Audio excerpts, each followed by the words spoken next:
31-year-old suspect Anthony Alfonso Sanchez III had caused multiple crashes, purposely hitting other vehicles.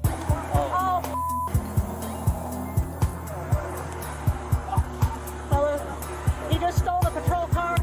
Just moments after he's handcuffed and taken into police custody, a suspect wiggles his way into the driver's seat of a squad car and steals the police vehicle. After that, he leads police on a high-speed chase that ends in a fiery crash. You got the keys in it? Good, Sticks. We got to take it.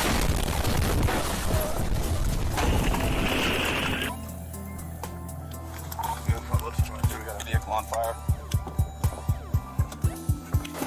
Sanchez was removed from the wreck and taken to the hospital, where he later died of his injuries. The semi-truck driver was not injured in the crash.